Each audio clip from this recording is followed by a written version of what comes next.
5ই September আমাদের প্রথম long March চট্টগ্রামের অভিমুখে আমাদের লং মার্চ শুরু হতে যাচ্ছে। আমাদের লং মার্চে কয়েকটি পথসভা হবে এবং পর্যায়ক্রমে আমাদের এরকম অনেকগুলো বিভাগে আমাদের লং মার্চ হবে। আমাদের 11 দল ঐক্যবদ্ধভাবে এই লং মার্চে অংশগ্রহণ করবে এবং শুধু 11 দল না, আমরা বাংলাদেশের গণতন্ত্রকামী জনগণের প্রতি আমরা আহ্বান জানাচ্ছি এবং আমরা আশাবাদী এই লং মার্চে সাধারণ মানুষ ব্যাপকভাবে অংশগ্রহণ করে এই লং মার্চকে সফল করবেন। আইন শৃঙ্খলার পরিবেশ অত্যন্ত বাজে, দেশে নিরাপত্তা নেই। যদিও আমরা বিগত সময়ে শুনেছি, বিশেষত নির্বাচনের আগে, যে নির্বাচিত সরকার আসলেই, অন্য ভয় বলতে গেলে বিএনপির সরকার আসলেই দেশে আইন শৃঙ্খলার পরিবেশ ঠিক হবে, কিন্তু তারা এখন পর্যন্ত এই 6 মাসে আইন শৃঙ্খলার পরিবেশ ব্যর্থ কোনো ক্ষেত্রে তারা সেটা অন্তর্বর্তী সরকার অথবা বিপ্লব পরবর্তী পরিস্থিতি থেকেও ভয়ানক রূপ ধারণ করেছে। দ্বিতীয়ত, জ্বালানি সংকট। আপনারা সকলেই জানেন, দেশে কোথাও বিদ্যুৎ পাওয়া যাচ্ছে না। ইভেন ঢাকাতেও লোডশেডিং হচ্ছে এবং লোডশেডিং দেশের ইতিহাসে সর্বোচ্চ পর্যায়ে পার হয়েছে।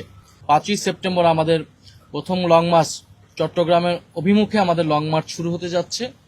আমাদের লং মার্চে কয়েকটি পথসভা হবে এবং পর্যায়ক্রমে আমাদের এরকম অনেকগুলো বিভাগে আমাদের লং মার্চ হবে। আমাদের 11 দল ঐক্যবদ্ধভাবে এই লং মার্চে অংশগ্রহণ করবে এবং শুধু 11 দল না, আমরা বাংলাদেশের গণতন্ত্রকামী জনগণের প্রতি আমরা আহ্বান জানাচ্ছি এবং আমরা আশাবাদী এই লং মার্চে সাধারণ মানুষ ব্যাপকভাবে অংশগ্রহণ করে এই লং মার্চকে সফল করবেন। বিশেষত সেই জনগণ যারা জুলাই গণ অভ্যুত্থানে অংশ নিয়েছিল, যারা এই নির্বাচনে গণভোটে হ্যাঁ ভোট দিয়েছিল, 11 দলের আহ্বানে হ্যাঁ ভোট দিয়ে সংস্কারের আকাঙ্ক্ষাকে জাতির সামনে তুলে ধরেছিল। প্রায় 70% জনগণ যারা হ্যাঁ ভোটের মাধ্যমে সংস্কারের আকাঙ্ক্ষা ব্যক্ত করেছিল এই নির্বাচনে, গণভোটের নির্বাচনে, আমরা আশা করছি সেই সকল জনগণ, বিশেষত তরুণরা, এই গণভোটে এই লং মার্চে অংশগ্রহণ করবে।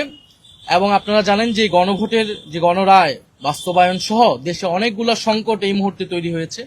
আমরা সেই সংকটগুলো নিয়ে আজকে বিস্তারিত আলোচনা করেছি। বিশেষত সরকারের যে 180 দিন, সেই 180 দিনকে আমরা পর্যালোচনা করেছি। আমাদের কাছে মনে হয়েছে এই 180 দিনে সরকার অপরিকল্পিত এবং অব্যবস্থাপনার কারণে জনগণের ভোগান্তি ব্যাপকভাবে বেড়েছে এবং জন আস্থা, একটা সরকারের যে পাবলিক ট্রাস্ট প্রয়োজন, সেই জন আস্থা একেবারেই তলানিতে গিয়েছে। কারণ আপনারা যদি দেখেন, নগদ নিয়ে এলো হার না মানা হার অফার। সর্বনিম্ন 10,000 টাকা রেমিটেন্স নগদে পাঠালে থাকছে স্বর্ণের হার জেতার সুযোগ। আইন শৃঙ্খলার পরিবেশ অত্যন্ত বাজে, দেশে নিরাপত্তা নেই। যদিও আমরা বিগত সময়ে শুনেছি, বিশেষত নির্বাচনের আগে, যে নির্বাচিত সরকার আসলেই, অন্য ভয় বলতে গেলে বিএনপির সরকার আসলেই দেশে আইন শৃঙ্খলার পরিবেশ ঠিক হবে, কিন্তু তারা এখন পর্যন্ত এই 6 মাসে আইন শৃঙ্খলার পরিবেশ ব্যর্থ কোনো ক্ষেত্রে তারা সেটা অন্তর্বর্তী সরকার অথবা বিপ্লব পরবর্তী পরিস্থিতি থেকেও ভয়ানক রূপ ধারণ করেছে। দ্বিতীয়ত, জ্বালানি সংকট। আপনারা সকলেই জানেন, দেশে কোথাও বিদ্যুৎ পাওয়া যাচ্ছে না। ইভেন ঢাকাতেও লোডশেডিং হচ্ছে এবং লোডশেডিং দেশের ইতিহাসে সর্বোচ্চ পর্যায়ে পার হয়েছে এবং জ্বালানি সংকট, গ্যাস সংকটও শুরু হয়েছে।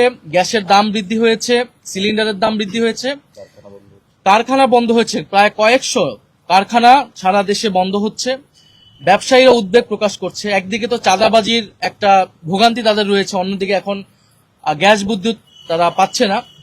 অন্যদিকে সার সংকট তৈরি হয়েছে, কৃষকরা সেই সার সংকট ভুগতেছে। এবং এই যখন দেশের সার্বিক পরিস্থিতি, আমরা দেখছি সরকার সেগুলো স্বীকার না করে বরং 180 দিনের একটা সাফল্য মণ্ডিত তারা দেখানোর চেষ্টা করছে, যেটা একেবারেই জনগণের সাথে প্রতারণা। এবং যেই প্রতারণা রাজনীতি আমরা অতীতে আওয়ামী লীগকে করতে দেখেছি, এখন সে একই প্রতারণা রাজনীতি বিএনপি সরকার জনগণের সাথে করছে। 180 দিনের এই ব্যর্থতার জন্য এই সরকারের উচিত ছিল, প্রধানমন্ত্রী তারেক রহমান উচিত ছিল জনগণের কাছে ক্ষমা প্রার্থনা করা এবং বিরোধী দল সহ জনগণের কাছে সহায়তা কামনা করা। তো সেটা তারা না করে তারা মিথ্যা তথ্য দিচ্ছে, জনগণকে বিভ্রান্ত করছে। কিন্তু আপনারা সকলেই জানেন, আমরা যখনই জনগণের কাছে যাচ্ছি, মানুষ তার ভোগান্তির কথা বলছে। এবং এটা শুরুটা হয়েছে গণভোটের গণরায় বাস্তবায়ন না করে সংবিধান সংস্কার পরিষদের শপথ না নেওয়ার মাধ্যমে সরকার এই প্রতারণার কাজ শুরু করেছে।